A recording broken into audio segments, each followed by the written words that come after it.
Buenas tardes. Buenas tardes. Bueno, vamos a iniciar. Gracias. Antes que nada, quiero agradecerles su asistencia y a todos y cada uno de los participantes de la audiencia les voy a pedir de favor si podemos mantener nuestro micrófono apagado. Esto con la finalidad de tener una mayor amplitud en cuanto a la recepción de la ponencia de cada uno de nuestros expositores y que no haya interferencia. Entonces, pues vamos a dar inicio. Me da mucho gusto saludarlos. Bienvenidos a esta serie de webinars, mismos que son coordinados gracias a la área de extensión y vinculación de la Facultad de Derecho de la Universidad Autónoma de Baja California. Siendo partícipes de una etapa en la cual tenemos que modernizarnos y entrar a la era virtual. El tema del día de hoy, 29 de mayo del 2020, es el de audiencias virtuales por contingencia COVID-19, respetando los principios rectores del sistema acusatorio. Mi nombre es Catalina Tostado Mesa y esta tarde tengo el honor de que nos acompañen dos grandes catedráticos con una vasta experiencia, muy reconocidos, y que antes de invitarlos a esta conversación me gustaría presentarlos. Así que voy a comenzar con una síntesis curricular de nuestros ponentes. Tenemos a la maestra Cecilia Navarrete Quiñones, quien es egresada de la Facultad de Derecho de la Universidad Nacional Autónoma de México, maestría en Derecho Penal egresada con mención honorífica del Centro de Estudios de Posgrado, defensora pública del sistema penal acusatorio en el estado de Puebla y aquí en Baja California, fue subdirectora jurídica del Instituto Electoral del estado de Puebla, trabajó en el Poder Judicial de la Ciudad de México como jefa de supervisores de la Unidad de Supervisión de Medidas Cautelares, capacitadora a nivel nacional certificada por CETEC, impartiendo capacitación del sistema de justicia penal acusatorio, colaborando con el fideicomiso USAID, capacitando a jueces, ministerios públicos, defensores públicos, abogados particulares, policías y peritos. Actualmente es abogada particular, es catedrática de la Facultad de Derecho de la Universidad Autónoma de Baja California y asimismo es parte integrante de la Academia de Ciencias Penales de la Facultad de Derecho de la Universidad Autónoma de Baja California.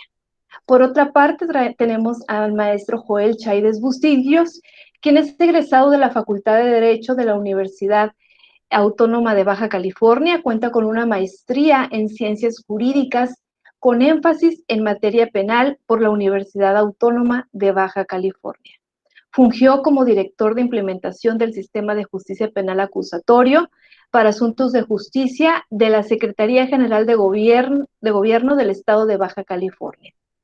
Fungió como coordinador del bufete jurídico de la Facultad de Derecho de la Universidad Autónoma de Baja California.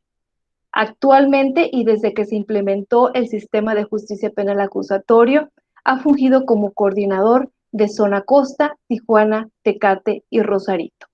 Es catedrático de la Facultad de Derecho en la materia Seminario de Estrategias de Litigación Oral y asimismo es parte integrante de la Academia de Ciencias Penales de la Facultad de Derecho de la Universidad Autónoma de Baja California. Esa es la síntesis curricular de nuestros ponentes. Le damos la más cordial bienvenida.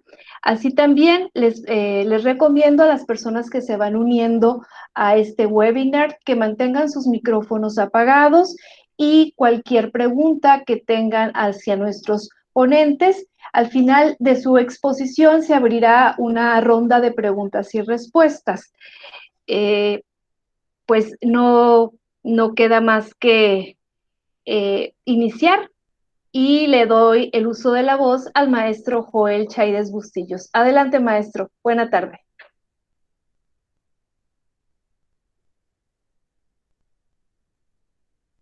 Maestro.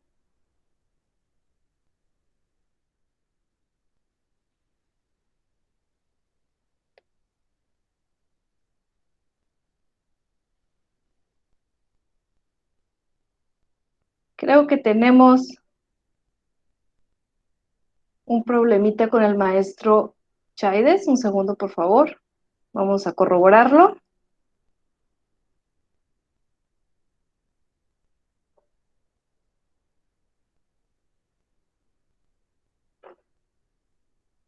Permíteme si tenemos un problemita.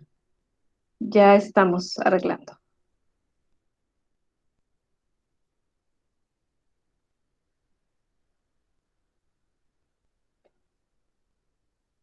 Un segundo, no se me desesperen.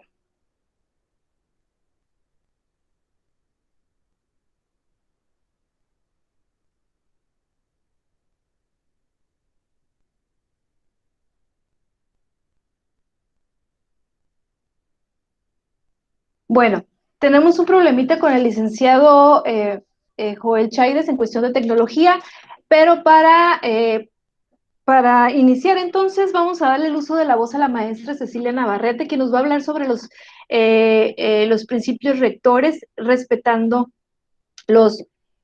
respetando los los derechos humanos, los derechos de los principios rectores. Adelante, maestra. Muy buena tarde. Buenas tardes a todos. Primero que nada, quisiera agradecer a la doctora Camarillo por la invitación, por concederme el honor de estar aquí con ustedes, así como a todo su equipo de trabajo, a la maestra Michelle Álvarez, que coordina estos webinars.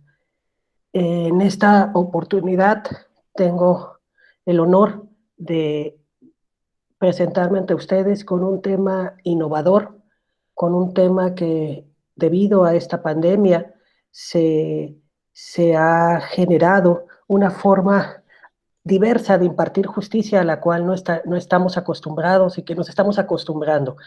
Tenemos que partir de la idea, compañeros, que todo es perfectible, todo se va a ir perfeccionando eh, conforme pase o se vaya siendo más familiable y afable esta tecnología. Así, tenemos que la justicia no puede detenerse. La justicia debe estar día con día impartiéndose y sobre todo en el tema acusatorio, en el tema penal. Quiero dejar claro aquí, antes de arrancarme con mi tema, que esta plática es dirigida exclusivamente al área penal. No vamos a tocar área civil, área mercantil, sino al área penal, sistema acusatorio. Ahora bien, como todos lo sabemos, existen términos judiciales, términos constitucionales que no pueden detenerse, tal como el plazo de retención, el plazo de vinculación a proceso. Existen principios que no pueden detenerse, como la justicia pronta y expedita, eh, la prisión preventiva, que no puede exceder de 2 años. Es por ello que se ve la necesidad de, al cumplir esos términos procesales, esos términos judiciales, de innovar, llegar a la necesidad de audiencias virtuales. Creo que el maestro Joel Chaides ya se encuentra con nosotros. Eh, Le cedo el uso de la voz, ya que él va a exponer el panorama internacional, nacional de estas audiencias, para yo concluir con la operatividad. Maestro Joel. Maestro Joel.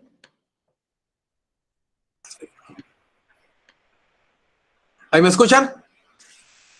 ¿Me escuchan ahí? Sí, sí se escucha. ¿Sí me escuchan ahí? Ok. Perfectamente. Antes de nada, muy buenas tardes a todos. Quiero hacer un total agradecimiento y reconocimiento y una disculpa aquí por los problemas técnicos que me topé aquí con las cuestiones de informática, ¿no? Pero ya estamos aquí. Muchas gracias, licenciada Catarina, muchas gracias, maestra Cecilia. Antes que nada, agradecer a la doctora Laura Alicia Camarillo Gobea la invitación y su búsqueda implacable por tratar de difundir el conocimiento, de que no nos detenga nada y que en determinado momento se busquen algunas herramientas, algunas áreas de oportunidad en afán de poder distribuir, de poder seguir difundiendo el conocimiento jurídico. Es un placer para mí estar con ustedes, amigos, maestros, compañeros, alumnos, y que esta charla sea enriquecedora por nuestra parte y que de alguna manera se disipen muchas dudas. Sin mayor preámbulo, entro al tema que nos ocupa. El tema que hoy, como bien lo comentaba, me imagino que la licenciada Catarina, maestra Cecilia, es las audiencias virtuales por contingencia COVID-19, respetando los principios rectores del sistema acusatorio penal. Antes de empezar, queremos sumarnos y nuestro más sentido pésame a todas aquellas familias o personas que estén padeciendo los efectos de esta letal enfermedad. Y pues bien, queremos abordar el tema de una cuestión genérica a una cuestión particular, irnos en un proceso evolutivo en el tiempo de cómo se dio esto, cómo inició, por qué inició y cuestiones de índole externo que nos atañen de una manera interna. Así es que aplicaremos un contexto internacional sobre la pandemia MERS-CoV-2 denominada COVID-19 y haremos un mapeo sobre el posicionamiento que tiene la Organización Mundial de Salud, la OPS y obviamente el gobierno federal y el gobierno local. De ahí aterrizaríamos con las cuestiones de índole jurídica, lo que es el efecto dominó que ha significado este virus mortal. Obviamente aterrizaríamos en el contexto regional con la operatividad de las audiencias virtuales que se están celebrando en estos momentos y que la maestra Cecilia nos hará el favor de exponer. Pues siendo así, por un momento les quiero pedir, cerramos nuestros ojos y pensemos, estamos en 1985, 1990. Quizá muchos de ustedes todavía no hayan nacido, pero el tema es el siguiente. Si yo llegase a un foro jurídico en el aula y yo les hablara de una virtualidad digital de la justicia o les dijera que vamos a poder llevar conferencias, audiencias de esta manera, evitando las cuestiones presenciales, ustedes o me tachan de loco y en ese momento hubiera una refutación de sus ideas y quizá muchos de ustedes me dijeran, sí, sí es cierto, maestro, o quizá me dijeran, no, no es cierto. Pero muchachos, la realidad es esta. Las audiencias virtuales llegaron para quedarse. La digitalización de la justicia está ante nuestros ojos y lo único que estamos haciendo o realizando es la potencialización de esas herramientas tecnológicas que el ser humano nos ha dotado para poder evitar cualquier tipo de contingencia y que se siga transmitiendo ese conocimiento.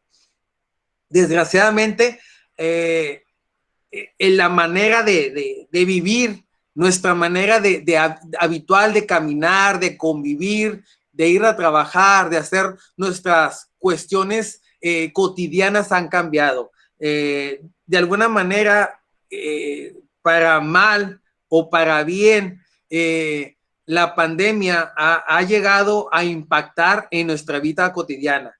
Y la pandemia ha paralizado uno de los pilares sobre los que se fundamenta todo Estado democrático de derecho, que es la justicia.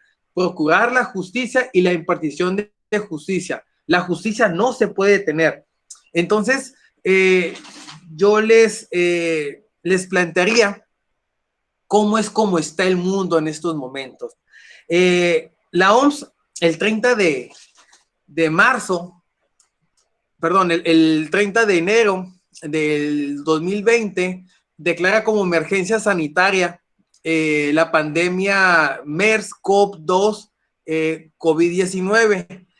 Pero el antecedente histórico que tenemos de esa situación es que China, en diciembre, a finales del mes de diciembre de 2019, ya le había informado a la OMS sobre el riesgo letal de esta pandemia. Un mes después, a finales del mes de enero, los países, Corea, Japón, Tailandia, la República Popular de China, habían informado a la OMS en donde tenían un virus detectado por ellos, denominado MERS-CoV-2, en donde se estaba propagando de manera exponencial a pasos agigantados, y le pedían el apoyo a la OMS de acuerdo a sus políticas públicas gubernamentales, políticas públicas sanitarias, que le ayudaran en concordancia para que pudieran contener el virus y en determinado momento pudiesen buscar una solución.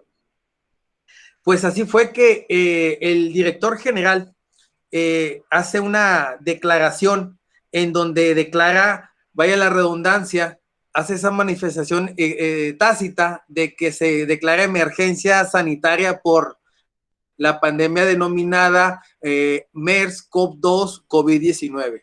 Y de ahí se viene una serie de disposiciones, el impacto totalmente internacional sobre la declaración de la OMS. En la OMS, la OMS es la Organización Panamericana de la Salud que tenemos aquí en la América Latina, en donde también en apoyo es una parte integrante de la ONU, en concordancia con la OMS, que apoya a los estados en fomentar, generar, aplicar políticas públicas relacionadas con la salud.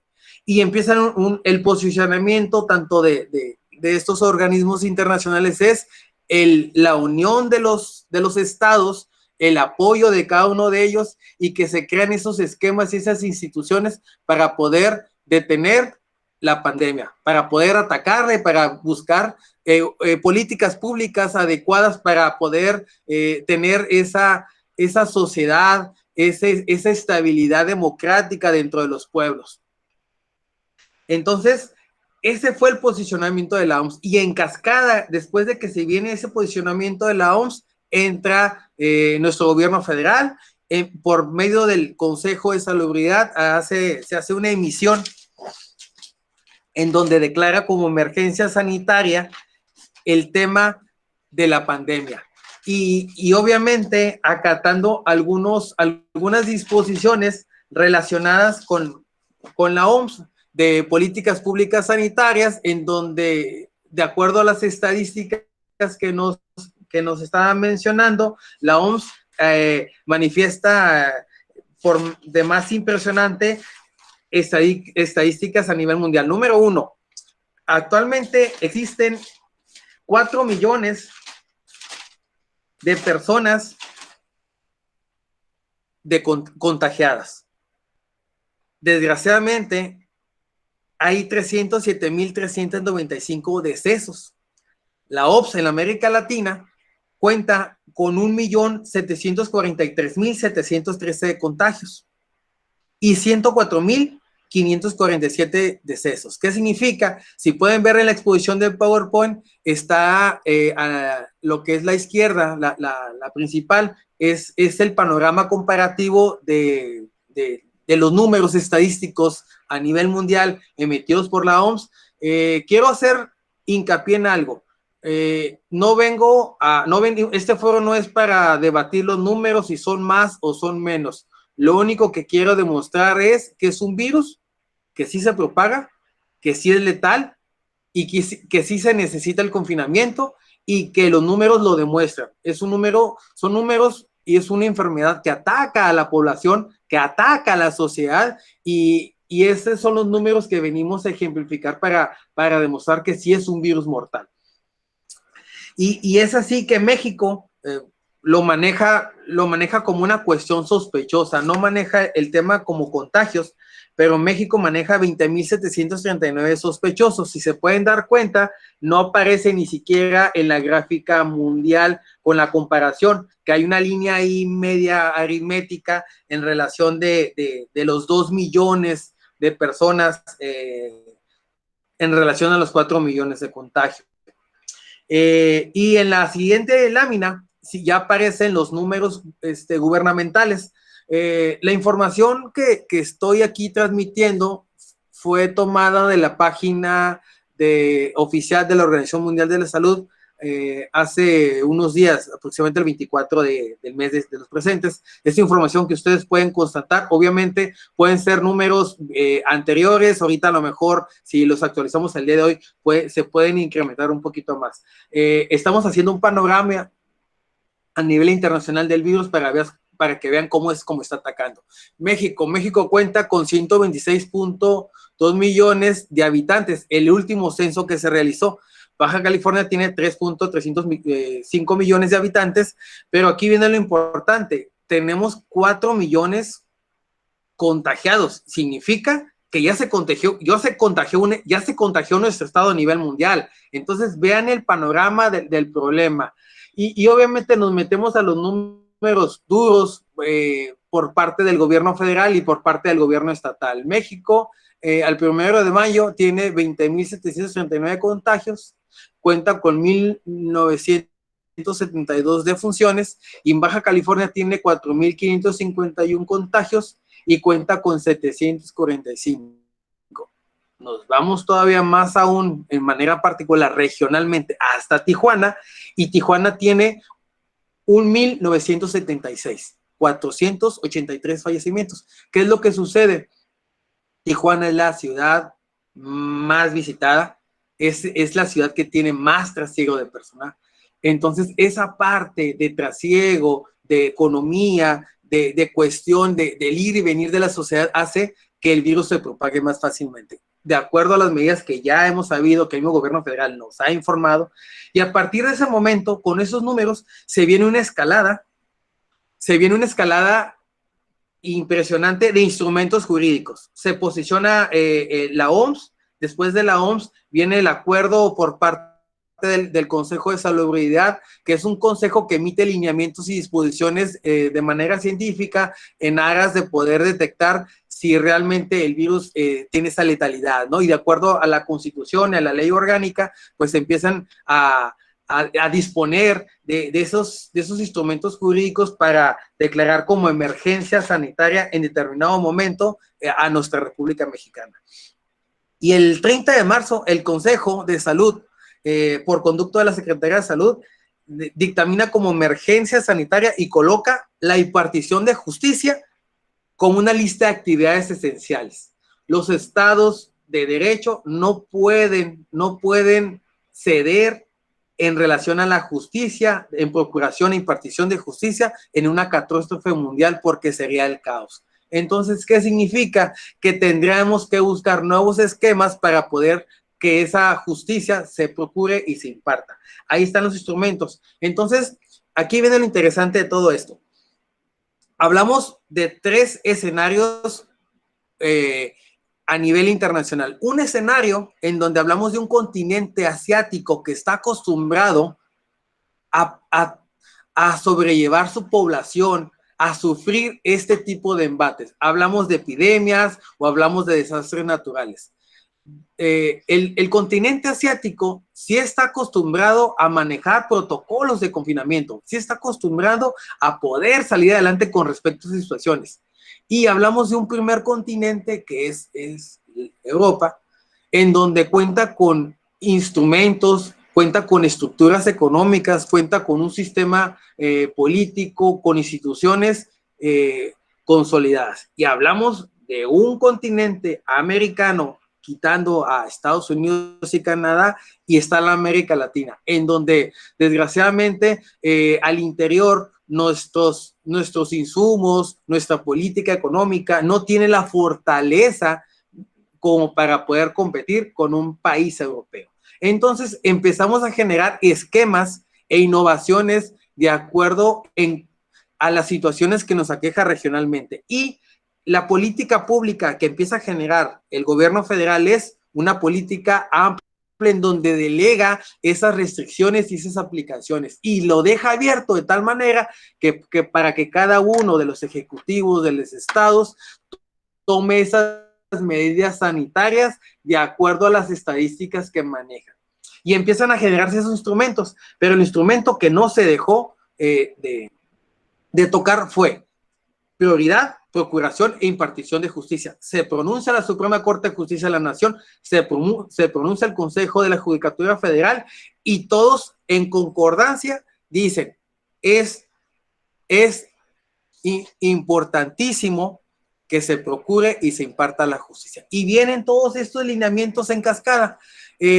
La Suprema Corte de Justicia hace 2 semanas viene un posicionamiento internacional en donde utilizará los medios herramientas para poder desahogar las agencias. Y viene una cuestión interna por parte del Poder Judicial para que emita esos lineamientos y esas disposiciones para que pueda ellos trabajar de acuerdo a las necesidades y de acuerdo a lo que se genere en cada región.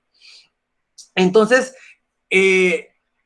insisto, la estadística generada de la mortalidad del virus nos afecta de manera indirecta en la impartición de justicia. ¿Por qué? Porque los centros de justicia son agrupaciones de conglomeración de personas. Entonces, esa conglomeración, ese ir y venir de ciudadanos hace que el virus se pueda propagar y justifican la virtualidad preservando un derecho humano. Y aquí quiero hacer hincapié y en donde la Corte Interamericana de los Derechos Humanos se hace su posicionamiento y manifiesta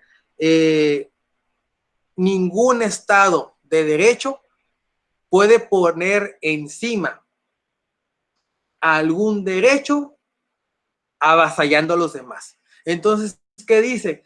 Todas aquellas medidas que los estados adopten para hacer frente a esta pandemia y puedan afectar o restringir el goce y ejercicio de los derechos, deben ser limitadas temporalmente, ajustadas a los objetivos definidos conforme a criterios científicos razonables y estrictamente necesarios y proporcionales. ¿Qué significa?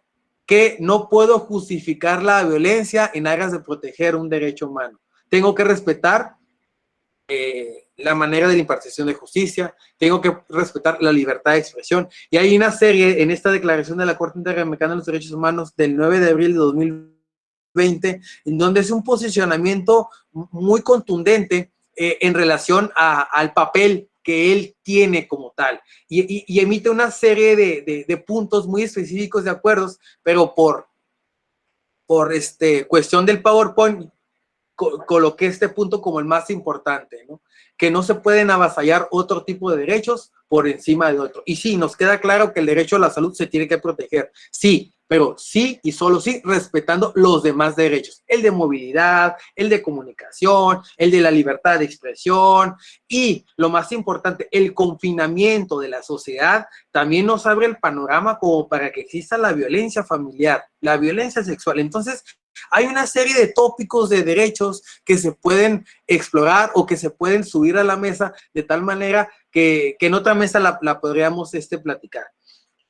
Y sí quiero recalcar y puntualizar que la exposición o la presentación que estamos haciendo ahorita, mis compañeros y servidor, va enfocado a materia penal. No civil, no laboral, no familiar. Si bien es cierto, se van a empezar a crear instrumentos jurídicos y el Poder Judicial del Estado se está uniendo a través de sus comités como para crear esas políticas internas de la transmisión de la manera de la operatividad de cada uno de sus operadores del sistema penal acusatorio, también lo hará y lo mirará a otros derechos. Pero lo que sí es un hecho es que esta pandemia vino a cambiar nuestra forma de vivir, esta pandemia vino a transformar todo lo que estamos viviendo y es el momento de utilizar los desastres naturales o las tragedias y tratar de hacer un fortalecimiento en aras de poder salir adelante. Obviamente, el sistema acusatorio penal, ya aterrizando a la cuestión penal, cuando se creó la reforma en 2008, nace la reforma del sistema de justicia penal acusatorio y les da la declaratoria de la entrada en vigor a todos los estados, y cada uno de los estados empezó su funcionamiento de la aplicación, fue de acuerdo a sus disposiciones, pero hubo ciertas directrices y hubo ciertos lineamientos de esa implementación del sistema, y uno de los lineamientos o un eje transversal que tuvo la base del sistema de justicia penal acusatorio fue las TICs, las tecnologías de la información, y que hubo gobiernos, y no nomás el pasado y el antepasado, en donde hubo el apoyo del equipamiento de esas tecnologías de la información a todos los operadores. Y cuando hablo de operadores, hablo Poder Judicial, Procuraduría General de Justicia y la Defensoría. Obviamente, ese equipamiento fue para que existiera esa digitalización de la justicia y para que prevenir una situación de este tipo. Entonces, el sistema de justicia penal acusatorio tiene la tendencia a que migre a una totalmente justicia virtual, y no tenemos ningún problema. Y para Botón, un ejemplo que les puedo mostrar en este momento, en referencia al PowerPoint. Aquí en Baja California tenemos una carga de trabajo en relación a las audiencias virtuales que se han celebrado.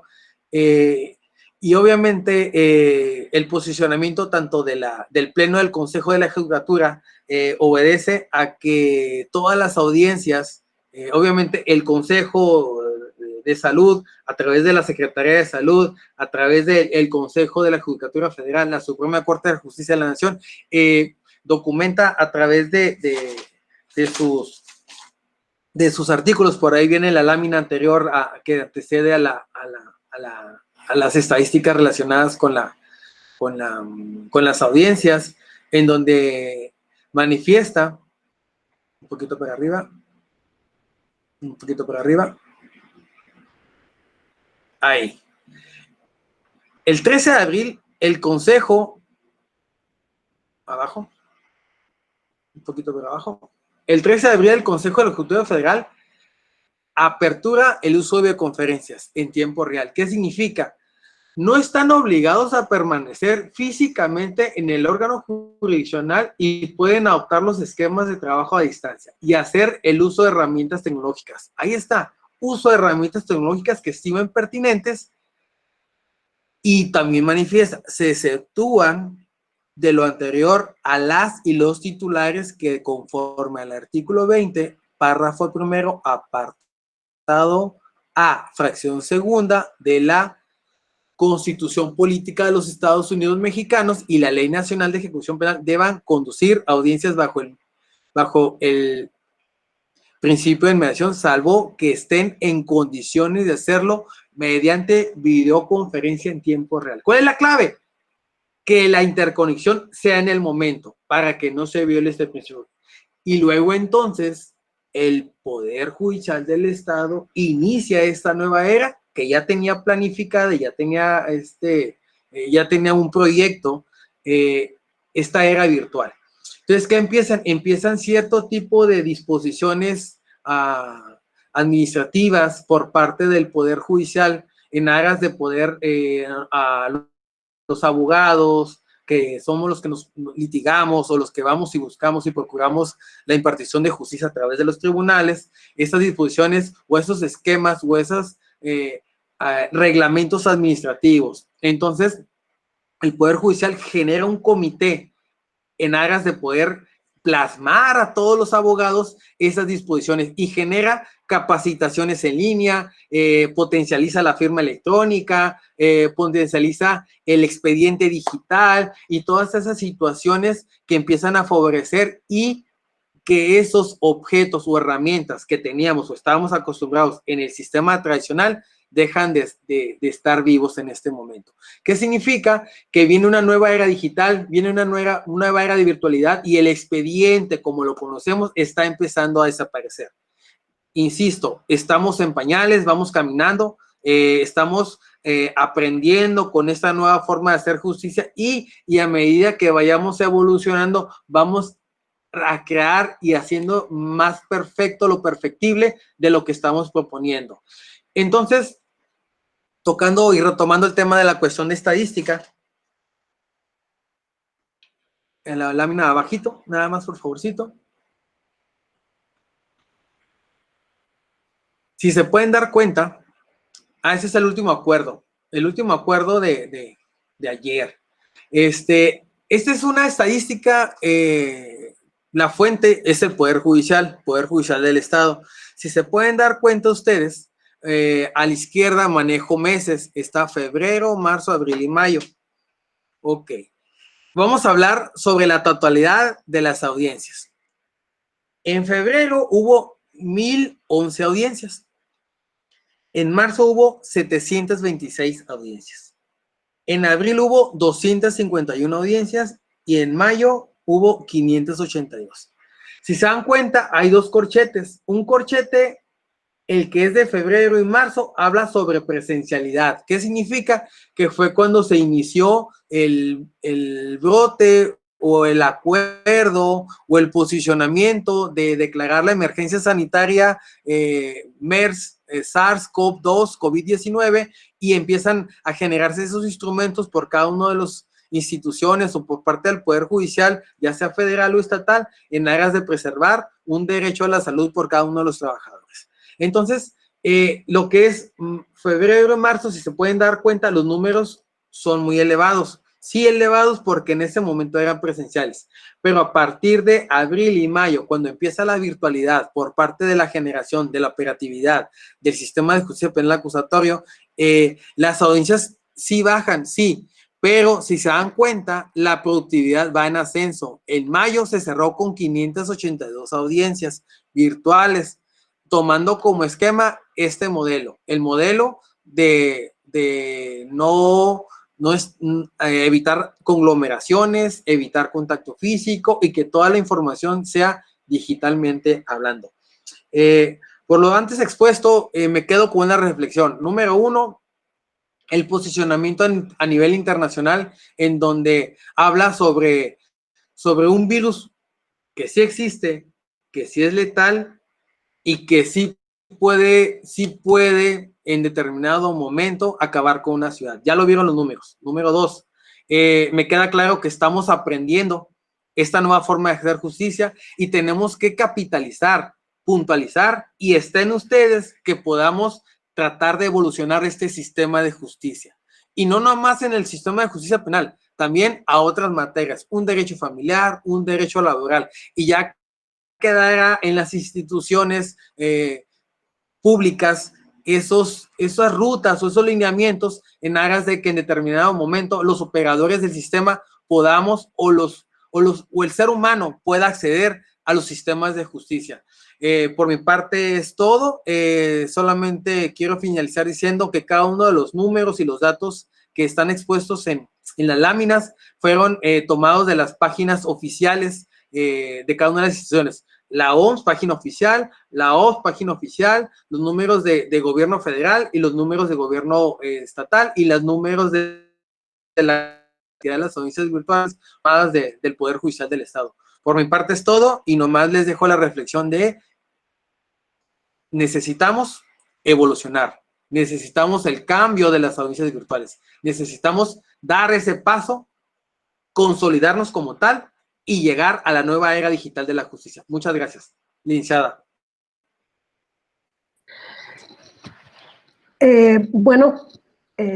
Yo continúo con el tema que estamos viendo en este webinar. Como les comentó la licenciada Catalina, mi tema es la operatividad de las audiencias virtuales en estos momentos en nuestro estado, así como el respeto que se ha dado a los principios rectores del sistema. Debemos de partir, tal como lo dijo el maestro Joel, que la justicia no se puede detener y sobre todo atendiendo a que en materia penal, compañeros, existen mandamientos constitucionales plazos constitucionales que deben de ser cuidados, vigilados por el órgano jurisdiccional. Estos son, por ejemplo, el derecho a una justicia pronta y expedita por parte tanto de la víctima como del imputado, el derecho del imputado que no debe de exceder la prisión preventiva de 2 años, el plazo de retención de 48 horas que no puede exceder el agente del Ministerio Público, el plazo constitucional que tiene el órgano jurisdiccional para pronunciarse sobre la vinculación a proceso de un imputado. Todo ello lleva a que la justicia debe de estar caminando día con día. Es por ello, tal como lo dijo el maestro Joel, que el Poder Judicial del Estado de Baja California, atendiendo a los retos a los cuales nos encontramos actualmente, a la obligación de toda autoridad, tal como lo manifiesta lo mandata el artículo 1 constitucional, de hacer valer, respetar y proteger los derechos humanos, como es el derecho a la salud, y que debe de ser vigilado bajo el principio de la progresividad, pues no se puede quedar estático ante la realidad que nos da este mundo con este virus. Es por ello que se ha migrado, tal como lo dijo el maestro Joel, la Suprema Corte lo determinó primero, y posteriormente el Pleno del Consejo de la Judicatura del Poder Judicial de nuestro Estado, el 18 de marzo, luego con acuerdo del 14 de abril, con el acuerdo del 28 de mayo, en el cual nos invita u ordena, mejor dicho, realizar las audiencias virtuales, respetando los principios. Y nos da una serie de puntos. Primero fueron las audiencias virtuales de carácter urgente, órdenes de aprehensión, órdenes de cateo, controles de detención, vinculación a proceso, pero se ha ido avanzando, compañeros, tal como lo pudimos ver en la gráfica que el maestro Joel nos proyectó. Al día de hoy se han celebrado más de 830 audiencias, virtuales en nuestro estado. A lo mejor es un número que de entrada no nos impresiona si lo ponemos en contraste con las 1011 de febrero, pero es un número bastante impresionante si nos ponemos a reflexionar que han sido virtuales o semipresenciales. Es un número impresionante si nos ponemos a reflexionar que ha sido necesario por parte de cada uno de los operadores migrar a esta cuestión tecnológica, establecer en tiempo real, a distancia, los argumentos, la revisión de la carpeta, etcétera. Ha sido cuidar. Nosotros podemos ver muy fácil que solamente nos manden una liga para unirnos, como lo hicimos ahorita en este Meet, pero es un gran trabajo administrativo y logístico para poder llevar a cabo una audiencia virtual. Desde grabar la misma, cuidar los audios, el órgano jurisdiccional tiene que velar porque el derecho a una defensa técnica y adecuada del imputado no se vulnere, esté en estricto contacto con su defensor, etcétera. Luego, entonces, ya que reflexionamos esto, ese número de más de 830 audiencias requiere o adquiere una relevancia impresionante. Ahora bien, compañeros, la operatividad propiamente que se ha llevado en las audiencias ha sido de 2 maneras. La primera es a través de audiencias 100% virtuales, a través de la aplicación denominada Zoom, que la mayoría de ustedes supongo que ya tienen conocimiento de la misma o tienen familiaridad con la misma, o es una aplicación similar a la cual nos encontramos en estos momentos. Es una aplicación por medio de la cual el operador, el creador de la liga, de la reunión, nos manda la liga para poder acceder. En este caso, queda claro que el creador de esa reunión, el creador de esa liga es el órgano jurisdiccional a través de su personal administrativo, que es con el cual tanto defensores públicos como defensores particulares como su servidora tenemos contacto. Es decir, el Poder Judicial siempre ha tenido la accesibilidad de que si algún abogado particular, como su servidora, no puede entrar, no puede generar, incluso te proporcionan un teléfono de la persona de guardia para que él te apoye para poder acceder. Obviamente, el órgano jurisdiccional, al crear esa liga, lo primero es cuidar los audios, cuidar que se esté grabando, la forma de comunicación con el imputado puede ser de dos formas en estas vía de audiencias virtuales, puede ser de dos formas, esa a decisión del defensor público o privado, eso es respetando nuestro derecho a comunicarnos en privado con él. Una forma es, el imputado ya actualmente se encuentra al interior del cerezo con una línea abierta, un teléfono. Nosotros podemos proporcionar al encargado de sala ese teléfono a fin de que tengamos la línea en todo momento abierta con el imputado. Obviamente nos solicitan, como nos solicitó aquí nuestra moderadora, que apaguemos nuestro audio en lo que está hablando otra de las partes para no viciar el sonido. Y podemos generar atender todas las inquietudes del imputado, que pueden ser diversas, pueden ser bastantes, y debemos explicarle. La segunda forma de comunicación con el imputado es a través de la propia aplicación Meet, donde nosotros solicitamos que nos pongan al imputado en privado, apagan micrófonos y cámaras para el órgano, para el juez de control, bueno, para el juez y para el Ministerio Público, para que nosotros hablemos con él. Es así como ese derecho a estar en comunicación constante con el imputado no se ve vulnerado, esa comunicación que debemos de tener. La segunda forma en que se están llevando las audiencias es la forma semipresencial. Semipresencial quiere decir que el juez se encuentra en su oficina, el Ministerio Público en su oficina, y el abogado litigante o público se encuentra en sala con el imputado. He de decirlo que esto ha sido más utilizado por los defensores particulares y ha tendido a una cuestión. Se entiende que nosotros como particulares ya tenemos contacto o hemos tenido contacto con la familia del imputado, incluso a lo mejor hasta con el imputado en el Cerezo, toda vez que no se ha impedido que sigamos entrando aquí a Cerezo, Tijuana. Y para cuidar la seguridad de nosotros y del imputado, nos permiten o nos dejan una sala para nosotros, donde vía cámara, vía computadora, nos comunicamos con el juez, nos comunicamos con el MP y en tiempo real estamos debatiendo para que el juez resuelva. Obviamente, todas y cada una de las audiencias son grabadas a fin de que se queden como registro y que en su oportunidad, si alguna de las partes la requiere para cualquier, los que sean operadores saben que es indispensable muchas veces que nosotros contemos con la copia de audio y video de la audiencia, podamos tener acceso a ella.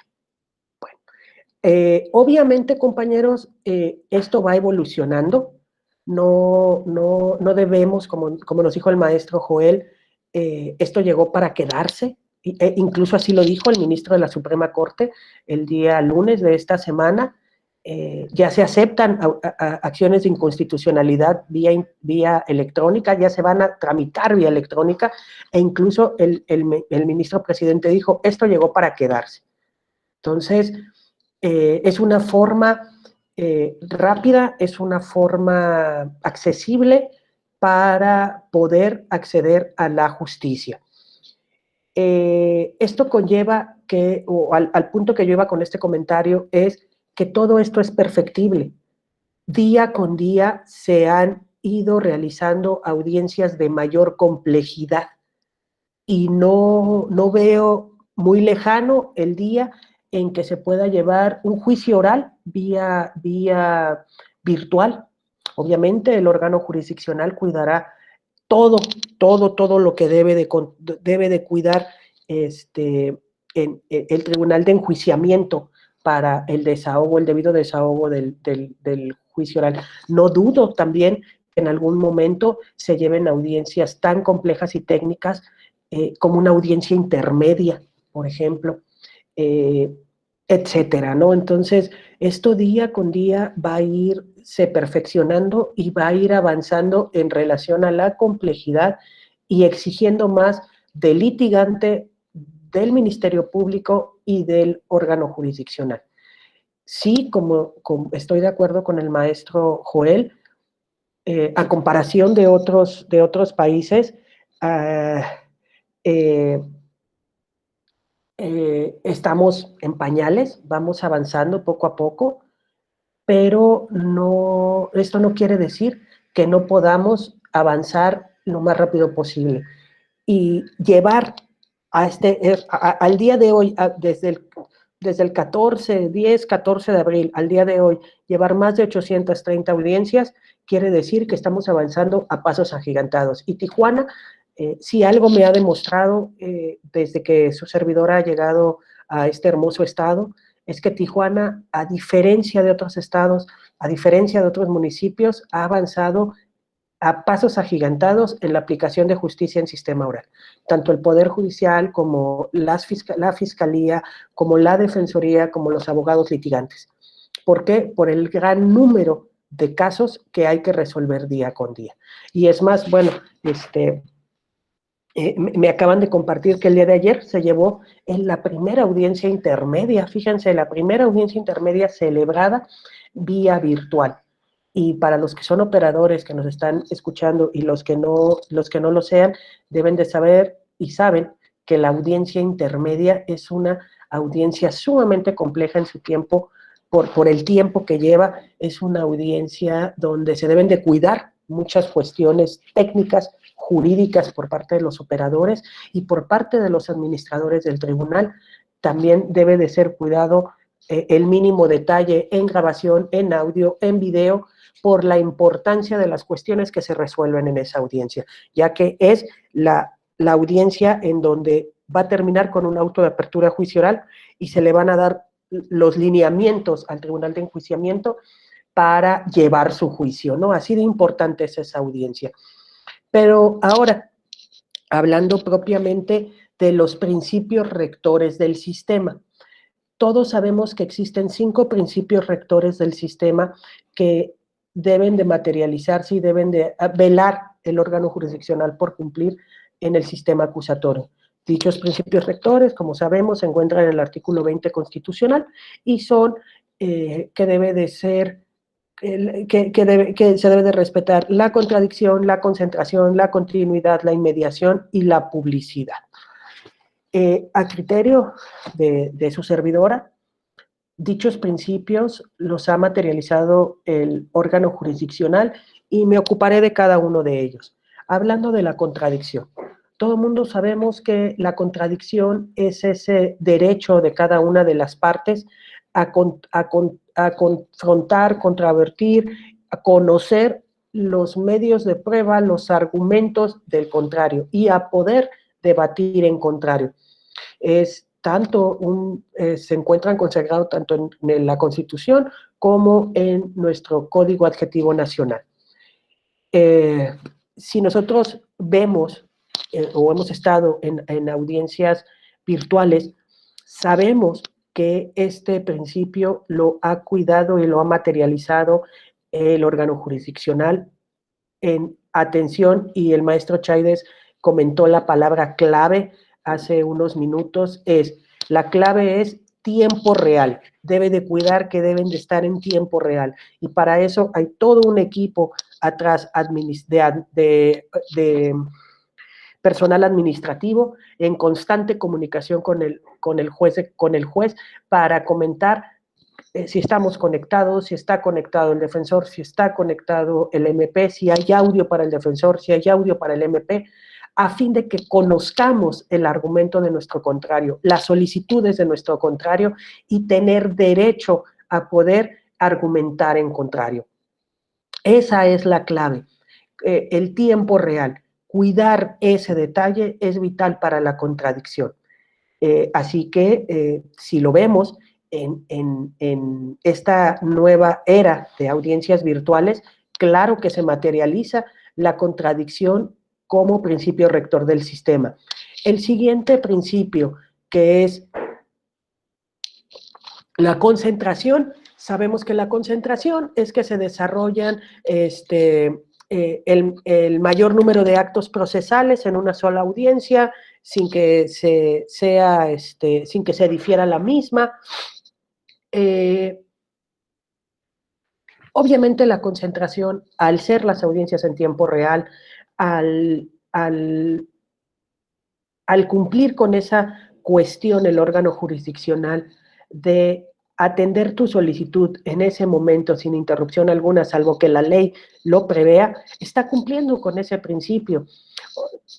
Un ejemplo, por ejemplo, si el imputado se acoge a su término constitucional, pues por mayor que al término constitucional de 144 horas para que se resuelva su situación jurídica, pues por más que quiera el órgano jurisdiccional respetar la concentración, pues tiene que hacer valer el derecho constitucional del imputado a acogerse al término constitucional a fin que aporte medios de prueba para que el juez resuelva sobre su vinculación a proceso. Pero salvo las excepciones que el código marca, el órgano jurisdiccional está respetando la concentración. Otro ejemplo, tan es así que se han señalado como audiencias virtuales la revisión de medidas cautelares, la cual el Código Nacional nos establece que una vez solicitada debe de ser señalada su audiencia en un plazo no mayor a 48 horas. Y esto el órgano jurisdiccional lo ha cumplido a pesar de que no venga en el Código, en la Constitución, viene en el Código Nacional porque privilegia la libertad. Tal como vimos en las láminas que nos expuso el maestro Chaides, el Consejo de la Judicatura estableció puntualmente las hipótesis para llevar a cabo audiencias a través de videollamadas o las llamadas virtuales. No solo las de carácter urgente ya, sino también aquellos procedimientos abreviados donde devenga la libertad del imputado, aquellas salidas alternas donde devenga la libertad del imputado,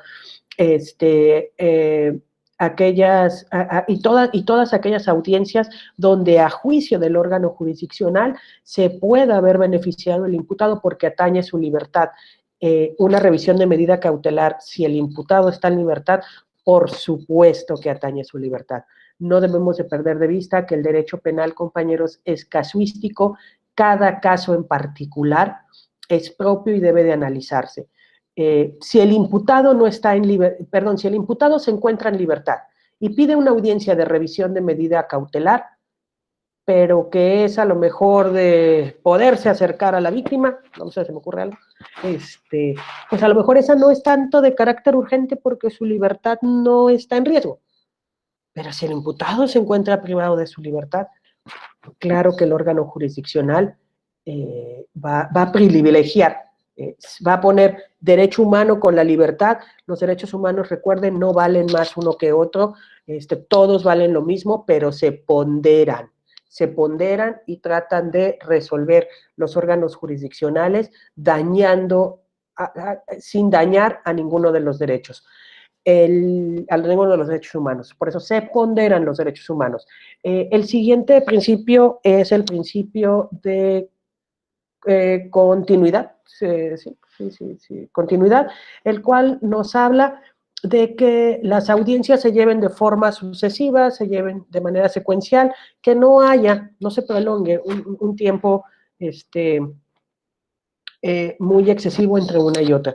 La continuidad, obviamente, aquí quiero hacer una reflexión, atendiendo a los propios acuerdos que ha habido por el Consejo de la Judicatura, que en este momento ya llevamos 3 acuerdos, porque la misma realidad de el COVID nos ha orillado a que sea así, ya que como todo mundo, todos ustedes saben, se ha ido prolongando, incluso por las propias autoridades de salud, la entrada a lo que ellos han llamado la nueva normalidad. Nos han dado fechas, primero el confinamiento fue, o el distanciamiento social se dio nada más hasta, era el 30 de abril originalmente, posteriormente fue a mayo, al 15 de mayo, 30 de mayo, y ahora pues ya nos están diciendo hasta el 15 de junio. Por ejemplo, tengo entendido que la SEP ya tiró el regreso a clases hasta agosto. Entonces, la realidad de los contagios, la medición de cómo se ha propagado el virus, es lo que nos ha llevado, o que ha llevado a las autoridades a ir constantemente ampliando el término de confinamiento social. Y eso no solamente en México, si ustedes han tenido oportunidad de voltear a otros países, es lo mismo pasó en España, lo mismo pasó en Italia, lo mismo pasó en China. Entonces,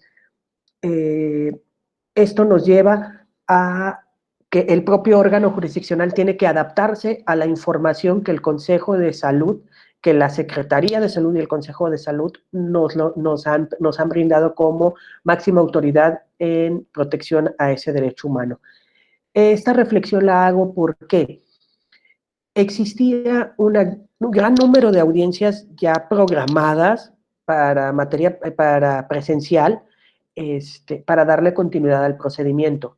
Es obvio que ese gran número de audiencias han tenido que reprogramarse a la fecha inmediata que se tenga posibilidad, porque no son audiencias de carácter urgente o no son audiencias que tenga que ver con la libertad del imputado, sino son audiencias, por ejemplo, a lo mejor se me ocurre una audiencia intermedia patrimonial, de un abuso de autoridad, de un fraude, un patrimonial sin violencia, vamos, de unas lesiones culposas, donde el imputado se encuentra en libertad, donde la víctima está bien, pues a lo mejor sí, ahí la continuidad se ha visto un poco trastocada en aras de proteger el derecho humano a la salud, no solo de las partes, sino de todos y cada uno de los operadores intervinientes para poder llevar esa audiencia. Pero esto no quiere decir que se deja en el olvido esa audiencia, sino que el órgano jurisdiccional, aunque no esté abierto, que podamos ir al recinto, está trabajando a marchas forzadas cada uno de los operadores integrantes desde sus hogares, reagendando, no tienen idea el número de acuerdos que se han reagendado. La última vez que yo tuve conocimiento eran más de 1,200 acuerdos para reagendar en la fecha inmediata más próxima ese tipo de audiencias. Luego entonces se trastoca un poco la continuidad, pero inmediatamente te señalo una fecha de audiencia cierta que tú tengas conocimiento para poder continuar con el conocimiento del proceso y resolver tu situación. Seas víctima, seas imputado, ¿no? Con ello, no trastocando o no incumpliendo con este proceso. El siguiente principio, la inmediación, que palabras más, palabras menos, como sabemos, es esa obligación que tiene todo juzgador de estar presente en las audiencias, de escuchar a las partes, de no poder delegar en nadie esa función, y que una vez que se escucha y se respeta el principio de contradicción, ellos emitir la resolución que en derecho corresponda de manera pública ante las partes, expresando las razones que lo arribaron, fundadas y motivadas a esa resolución. Obviamente aquí, igual que en la concentración, la palabra clave es el tiempo real. El órgano jurisdiccional en todo momento se encuentra presente en la audiencia, tú lo puedes ver Así como ustedes nos pueden ver ahorita, al maestro Chávez, a su servidora y a la maestra Catalina, pueden ver al juez. El juez está tomando nota de nuestros argumentos, está cuidando todos y cada uno de los detalles que se debe de cuidar, de la comunicación continua del imputado con el defensor, que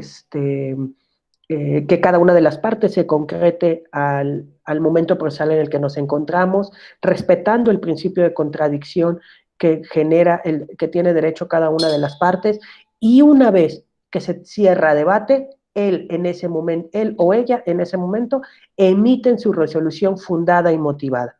Luego entonces, a través de la virtualidad, se respeta el derecho a la inmediación, el principio de inmediación, toda vez que en todo momento el juez en tiempo real se encuentra escuchando los argumentos y contraargumentos de cada una de las partes. Por último, el principio a la publicidad, compañeros.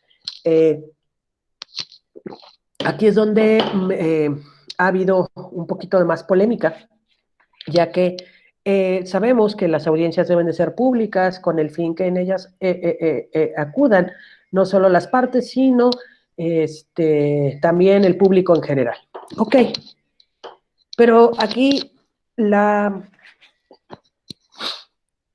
palabra clave o las cuestiones claves o los razonamientos claves que me gustaría hacer con ustedes es, uno, el derecho a la salud, evitar aglomeración de gente. Dos, el propio código prevé excepciones a este principio. No puedo negarle a las partes la entrada. MP, defensa, asesor jurídico, víctima. Pero el público en general, tengo que cuidar también la salud de todos. El propio código, tanto en el artículo 55 como en el artículo 64, prevé excepciones a este principio. Y quiero que se haga la reflexión. Es un principio, no es un derecho humano. El derecho humano aquí es la salud, es cuidar la salud de todos, no solo de los operadores, de todas las personas. Es obligación del órgano jurisdiccional como autoridad cuidar la salud de todos, hacer cumplir ese derecho. El primero constitucional es claro en ello. Así pues, por ejemplo, el artículo 64 nos establece en una de sus fracciones que puede ser restringido ese derecho cuando el órgano jurisdiccional lo estime conveniente. Así, en estos momentos, las audiencias virtuales o semipresenciales han sido sin público, pero víctima, ofendidos, obviamente imputado, pueden estar presentes. También recordemos, y esto también me gustaría hacer una reflexión, que de acuerdo al artículo 218 del Código Nacional, los datos son reservados de la carpeta. El órgano jurisdiccional, como dije, esto se va a ir avanzando, se tiene que perfeccionar y cada vez va a ser más complejo. Tengo entendido que incluso se le ha permitido en ciertos acuerdos a las víctimas que puedan acudir a la oficina del MP o ellos desde sus domicilios se pueden conectar si tienen los medios electrónicos para hacerlo, o si no pueden acudir a las oficinas del MP. No me sorprendería si en algún momento, incluso a los imputados en libertad, se les permitiera conectarse desde la oficina de su defensor o en compañía de su defensor. Pero eso es ir avanzando, compañeros. Ahorita debemos de ponderar. Ok, si se lleva con Defensoría Pública, el defensor público en algún momento le va a dar la información tanto al imputado como a los familiares. Y no viola ningún derecho, ni del imputado ni de la víctima, que no entren los familiares de la víctima o del imputado. No hay ningún derecho que se viole. Eso no lo perdamos de vista. Si se deviene de un abogado litigante, también no se parte del razonamiento que el abogado litigante terminada la audiencia, en algún momento hablará con los familiares que fueron, que lo contrataron, ¿no? Para darle el resultado de la audiencia. Y es más, esa audiencia puede ser mostrada en videograbación. Entonces, hay muchas cuestiones que se deben de cuidar. Los que han ido a audiencias o los que han tenido la oportunidad de llevar una audiencia saben que para poder entrar al recinto judicial en audiencia presencial nos pedían quitarnos celulares. Al público no puede entrar con celulares, no puede entrar con papel para anotar. ¿Por qué? Porque se protegen esa información. ¿Por qué? Porque está la presunción de inocencia, y la presunción de inocencia como regla de trato sabemos que una de sus materializaciones es que el imputado no debe de ser presentado ante la comunidad ni a los medios de comunicación como culpable. Aquí también es cuidar eso. ¿Cómo podemos evitar, si abrimos a cualquiera a darle una liga, cómo podemos evitar que grabe y que lo suba a redes sociales? O sea, son cuestiones reales que pueden pasar, que podemos, que se deben de prever, que el órgano jurisdiccional debe de estar pendiente de ello. Entonces, desde mi punto de vista, este principio, si se ha visto un poco trastocado, es en beneficio y en adecuación, mejor dicho, en adecuación a esta nueva realidad, y no pierdo de vista que esto el órgano jurisdiccional lo va a perfeccionar y en su oportunidad y en su momento vamos a transitar a audiencias más complejas, a audiencias donde todas las partes, a lo mejor si estamos en libertad del imputado, podemos estar desde las oficinas de nuestros abogados o desde nuestras casas llevando la audiencia. Con eso, yo concluyo, agradezco la atención prestada y pues cierro micrófono. Gracias.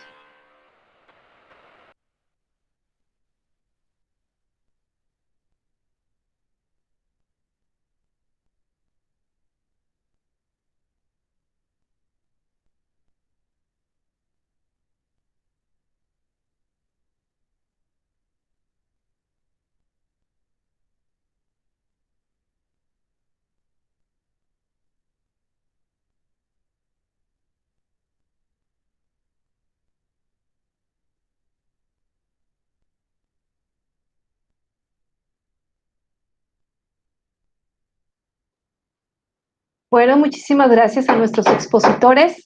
Iniciamos entonces con la ronda de preguntas y respuestas. ¿Alguien tiene ahí por ahí una pregunta? A ver, vamos a ver. ¿Sí me escuchan? Sí. Tenemos una pregunta de Manuel Cifuentes Castillo. Pregunta, al vulnerarse el principio de publicidad, ¿no se vulnera el derecho humano al debido proceso, tal y como lo principia el proceso penal? Ya que al ser un principio procesal y el proceso es un derecho humano, ¿la conclusión sería una violación al derecho humano? Ok, ahí sí me gustaría contestar. Recordemos que la jurisprudencia de la Suprema Corte al emitir o al pronunciarse sobre el debido proceso es clara. El debido proceso tiene dos núcleos, el núcleo duro, y el núcleo duro habla de las llamadas garantías, la garantía de audiencia, la cual nos dice que como parte integrante de ese debido proceso es que haya una denuncia, querella, demanda, algo que inicie ese proceso, que haya un emplazamiento citatorio, notificación a la persona contra la cual se instaura ese proceso, que haya su oportunidad para contestar, que haya su oportunidad para ofrecer pruebas, que haya su oportunidad para desahogar las pruebas, su oportunidad para alegar, que recaiga una justicia pronta y expedita, es decir, una sentencia, perdón, pronta y expedita, y un medio de impugnación eficaz para combatir esa resolución.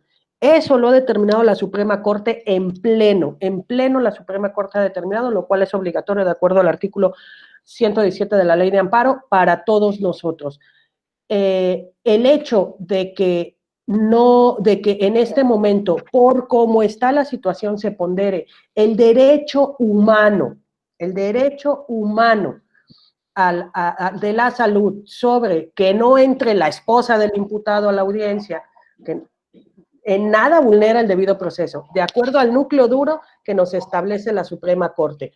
El segundo núcleo nos habla de procesos especiales, como los derechos punitivos, administrativos, que es si eres extranjero, el derecho de tu consulado, si eres parte de una población indígena y que no hablas el lenguaje, el idioma español y hablas dialecto, haya un traductor, etcétera, ¿no?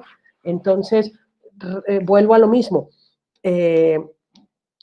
El derecho a la publicidad se ha visto limitado, el mismo órgano, el mismo Código Nacional prevé las excepciones y en este caso, pues creo que se actualiza la fracción cuarta del artículo 164, aunado a, vuelvo a lo mismo, es un principio rector del sistema, y la transparencia y la publicidad tiene con ello, o va de la mano de la transparencia, pero es un principio rector que no puede estar por encima de un derecho humano.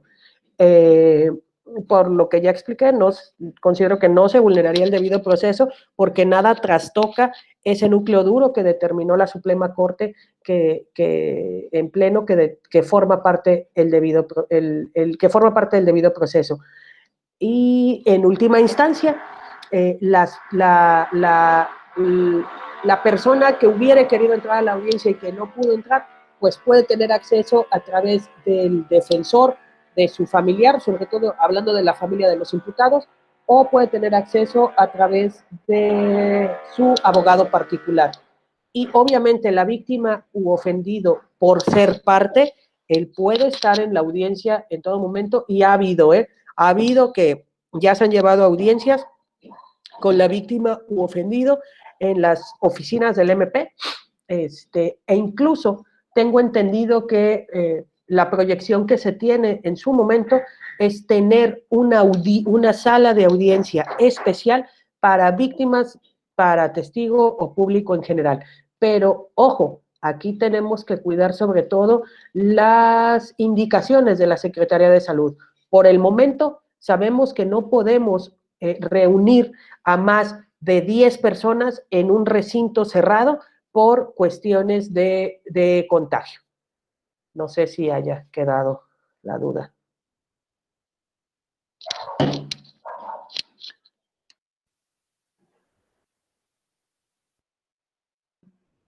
¿Alguna otra pregunta para nuestros ponentes?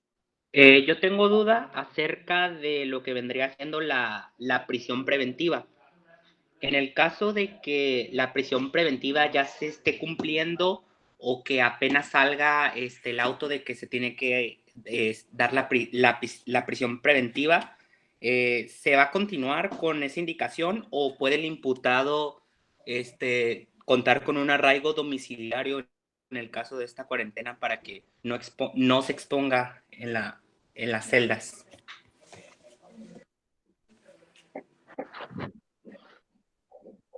Ok, bueno, no entiendo la pregunta de que lo que nos dijo es que ya esté por darse la prisión preventiva, es decir, que ya esté por dictarse la prisión preventiva, compañero. Que ya haya sido dictada o que esté por dictarse.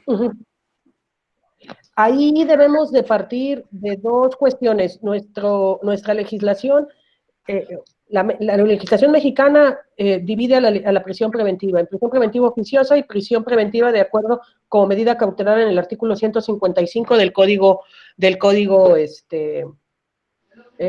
Nacional. Entonces, obviamente, todo va a depender del debate que realice el defensor particular o público para poder hacer reflexionar al juez sobre que pondere el derecho a la salud sobre esa prisión preventiva.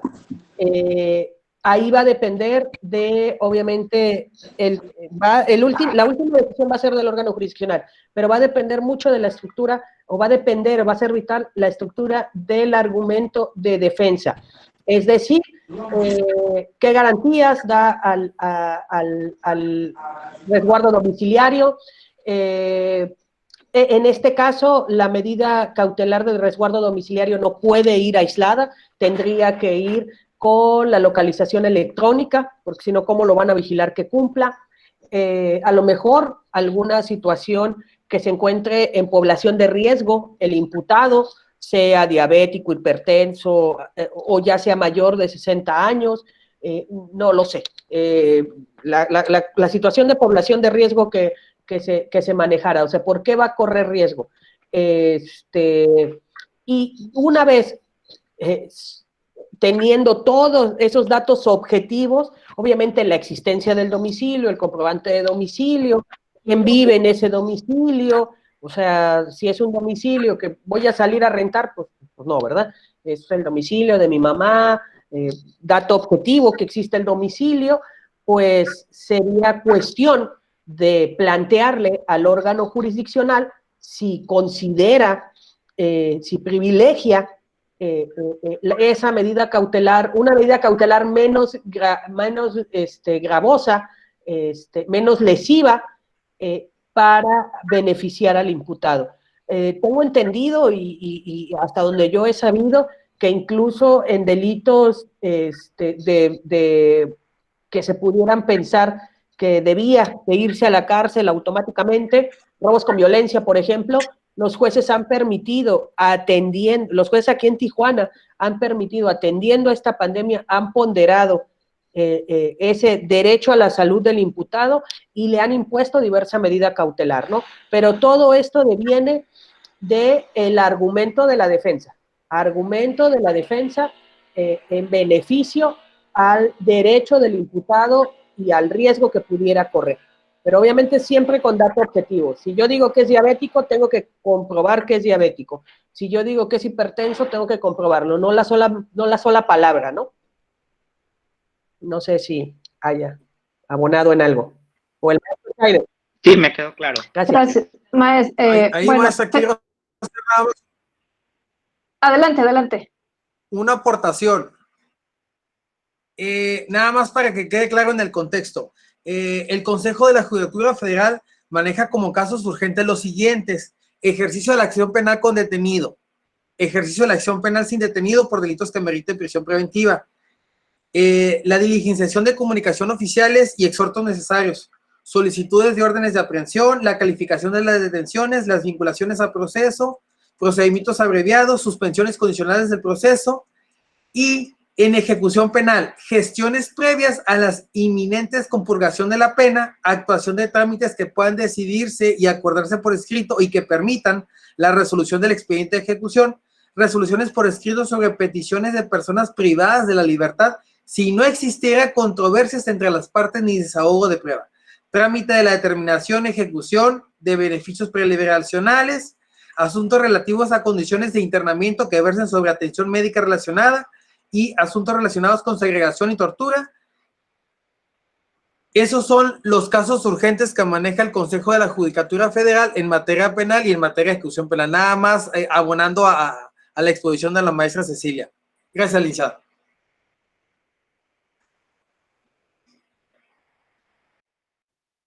Gracias, muy amable, maestro Chaides. Tenemos una pregunta aquí de Brenda Ortiz. Pregunta, ¿las audiencias virtuales son llevadas a cabo tomando en cuenta el grado del crimen o se están respetando las audiencias que ya estaban previstas antes del inicio de la contingencia?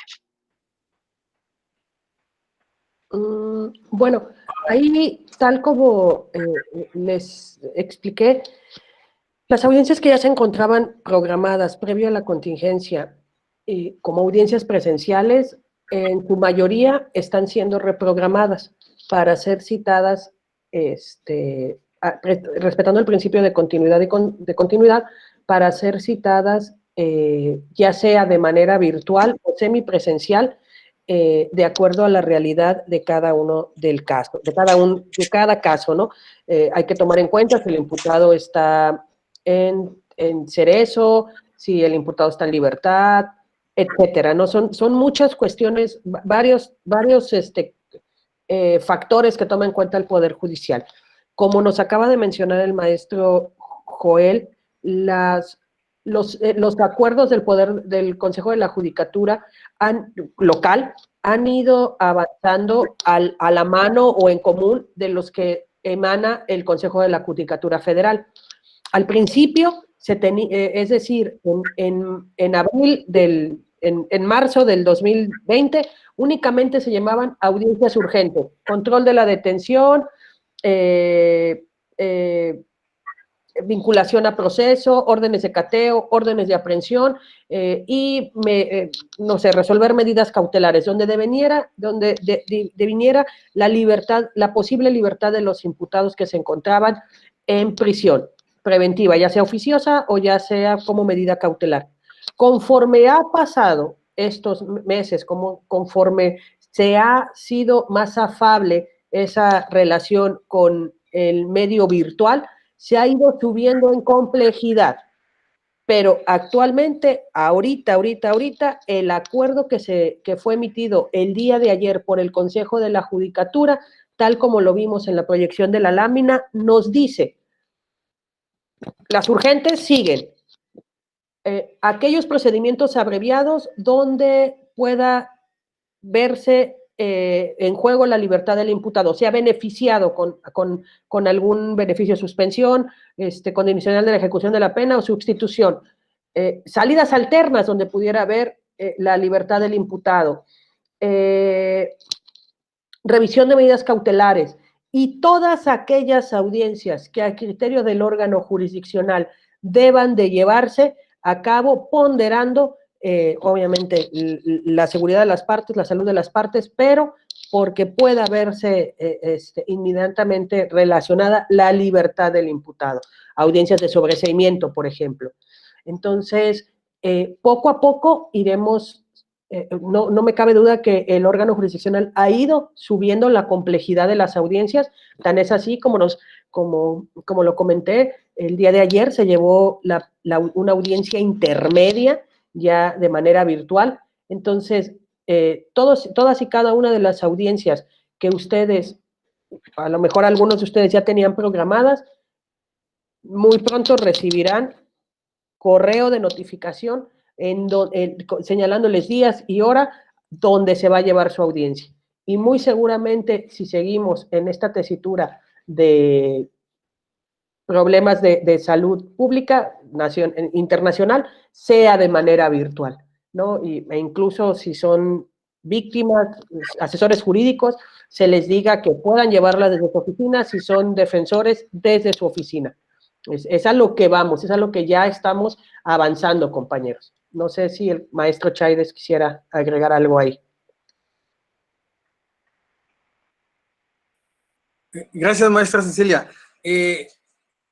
En la misma tónica que nos hizo el compañero de la pregunta, si se dan cuenta, expuse la lámina, manifestaba cuáles son los tipos de audiencias o de acuerdo al delito de peligrosidad. En el mismo tenor, como diría la maestra Cecilia, no hay ningún problema. La estadística que les estoy presentando ahí habla sobre 4 meses. En cada mes manejo 3 barritas. Una barra maneja audiencias intermedias y una barra maneja audiencias iniciales. La otra la maneja como otras audiencias. ¿Qué significa? Que todos los que estamos en este foro, y yo sé que es así, manejan lo que son las etapas procesales y manejan qué es lo que significa una audiencia intermedia. La audiencia intermedia es la antesala de una autoapertura a juicio oral o es la última etapa en donde se pueda solucionar, independientemente de que la corte se haya pronunciado que también se puede exigir una solución de una causa penal aún estando en juicio oral, pero ya es otro tópico que después platicaremos. Entonces, en enero, si se dan cuenta, en febrero la barrita, las intermedias es azulito. Ahí hubo 311 audiencias intermedias. En marzo hubo 187, pero la efectividad de las audiencias entre abril y mayo, ponderando esas cuestiones de libertad, de beneficios en contra del imputado, el porcentaje de efectividad de esas audiencias intermedias entre abril y mayo es de un 95%. ¿Qué significa? Que todas las audiencias, las 348 audiencias intermedias celebradas entre abril y mayo fueron efectivas. Que hubo una solución de la causa penal y que quizá hubo un beneficio en aras de ponderar un derecho humano del imputado o de alguna otra cuestión. Nada más quería focalizar esa parte, manifestando que la efectividad de las audiencias intermedias de acuerdo al delito no importa y se siguen celebrando y se están ponderando lo que son los derechos procesales de los imputados en aras de poder o juicio. Nada más quería ahí abonar a la exposición de la maestra Cecilia. No sé si se aclaró la duda o la confundimos.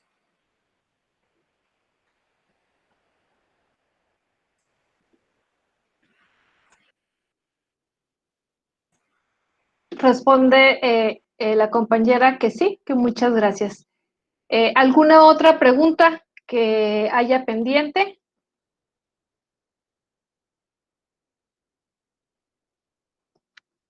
¿No? Bueno, pues el tema del día de hoy ha sido muy enriquecedor y no me queda más que agradecer a todos y cada uno de los participantes, a nuestra audiencia, a nuestros ponentes y por supuesto un agradecimiento muy especial a la directora de la Facultad de Derecho, la doctora Laura Alicia Camarillo Gobea, a la maestra Michelle Álvarez, quien es coordinadora del área de extensión y vinculación de la Facultad de Derecho de la Universidad Autónoma de Baja California, así como a todo el equipo que interviene y que esto se haga posible. Ambos ponentes recibirán su constancia de participación y agradecimiento por medio de su correo electrónico. Así también, maestros, no sé si gustan proporcionar sus correos electrónicos o agregarlos al chat a fin de que si surge alguna duda por parte de de nuestra audiencia que estuvo presente, aún sin embargo, tengo entendido que este webinar lo suben a una página de YouTube por si pueden las personas que vean este webinar tengan alguna duda, puedan contactarlos.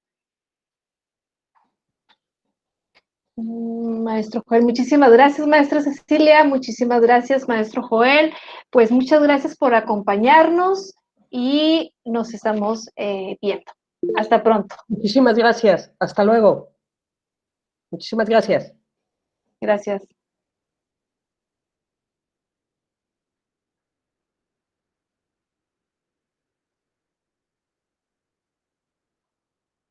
Bueno, esperaré a que... Muchas gracias y estamos a la orden y agradecer la oportunidad y la invitación. Buena tarde y buen fin de semana. Gracias, maestro.